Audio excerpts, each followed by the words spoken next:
How do you fall into a hobby that you didn't even know existed? For me, it wasn't just one singular moment. It was a long line of dots. And one day I looked back and realized they had been connecting the whole time.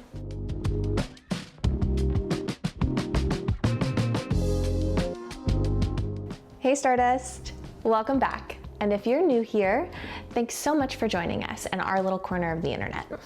I'm Mari, and today we're gonna be doing something that I've been meaning to do for a while.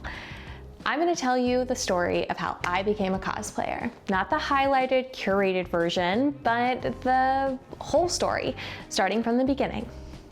We're talking questionable childhood choices like Alice Cullen haircuts, an amateur Disney princess party company, a theater phase that never truly ended, and a pandemic that made me realize I needed a creative outlet way more than I thought, and a community. And then came foam armor, costumes, conventions, and everything that I'm genuinely proud of to this day. There is also going to be some costume breakdowns of old costumes that I've built. So if you're here for the craft side of things, stick around because I'm sure you'll enjoy that. Let's start from the beginning. I was always that kid. You know the type, the one who's fully committed to whatever book or show or movie that had captured her heart that week. The one who didn't just watch something, she mimicked it. I was one of those resident middle school weirdos, you know, the kind who cut her hair like Alice Cullen from the first Twilight movie. And then to really sell it, I convinced my mom to buy me colored contacts because Alice Cullen had golden eyes and I needed contacts anyway, so I might as well just have that detail because it was a non-negotiable. Thank God those photos don't exist anymore. I think my parents assumed it was a phase, a quirky little personality trait that I'd eventually grow out of. Or at least they hoped I would. Spoiler alert, I didn't grow out of it. I just found a new outlet for it. Looking back on it, I was doing something that had a name and a community, an entire culture built around it. I just had no idea. I was cosplaying before I ever heard the word cosplay. And I think a lot of us do, especially those of us who find this community later in life. Do you see that cat shadow right there? That's cat shadow. The first time I had a name for what I was drawn to, it was Disney bounding. I was deep in the Tumblr era of the internet, which is a sentence that should tell you exactly the time period we're talking about here. And I found out about the Disney college program, where you could literally go to school and potentially become a Disney character in real life. I was absolutely beside myself that that was my new dream. I did end up actually going to the DCP and had a great time and even got to live out my dream of being a performer for only a short while. But once I had experienced it, I had discovered a new dream. The idea of dressing up and embodying a character could be something you took seriously, something with craft and intention behind it. So I did what any theater kid would do. I channeled it into performance. I was in theater and through school, and that gave me something really important, an appreciation for costume design and the understanding of what a garment communicates, for how putting on something specific can transform not just how you look, but how you move and exist in a space.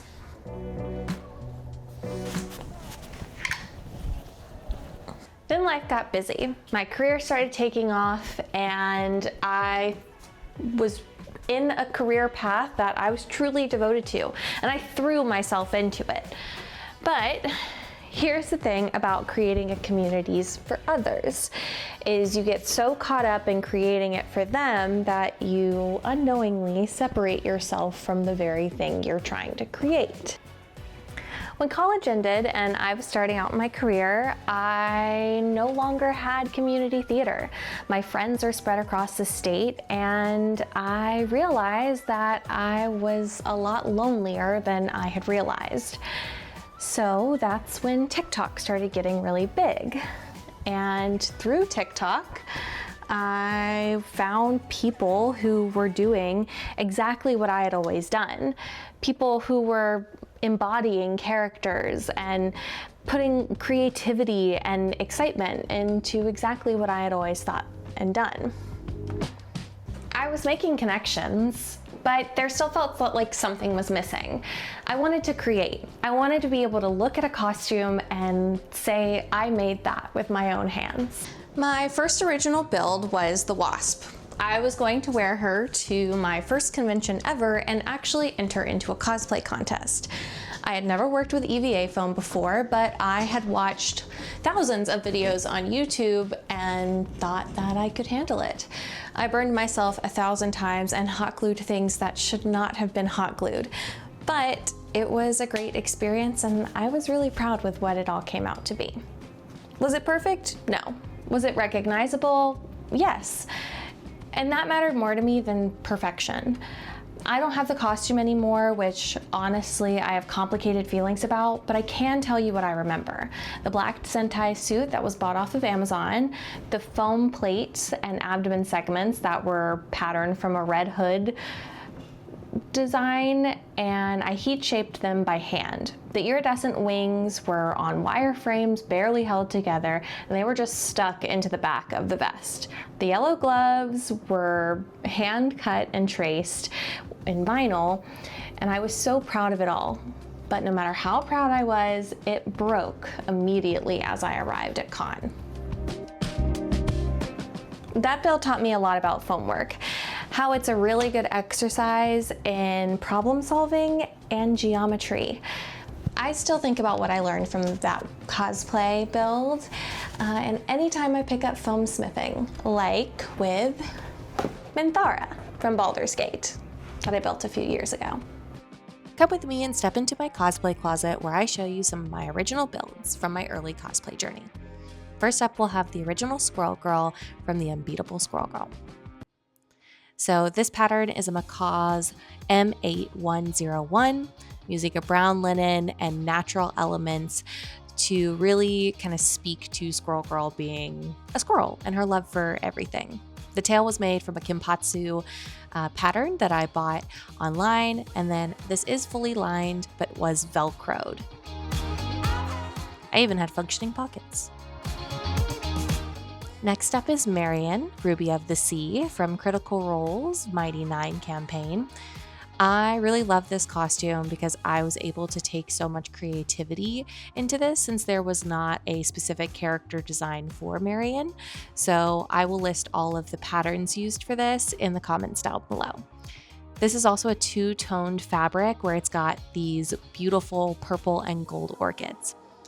Celeste is one of my favorite ones from Animal Crossing, and I love everything about her costume, from the stars in the hair and pearls, which the wig was all done by Jade, to the stars that I incorporated in the actual outfit. I also have the constellations and her love for astrology represented. This pattern, however, didn't include seam allowance, and I forgot that. Belle was inspired by the Broadway version of Belle, where you have this really organic use of multiple fabrics.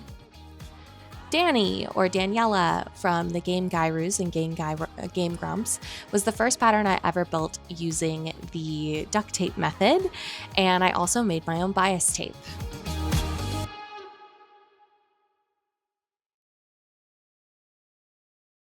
Several days later. So what I love about this hobby is you get to be encouraged by everyone that you see, whether that be masters that you follow on YouTube. It just feels like an invitation to be better. I want to use this channel just for that, to encourage people to better themselves, to not be afraid of the journey, and to get started. So if you like this video, go ahead and leave a comment down below of what your first cosplay was or is going to be, and then also give a like and a share and follow, because I'd really appreciate it, because I want to continue this journey with you and be able to share this with everyone that I meet. So thanks for stopping by, and see you next time. Bye, Stardust.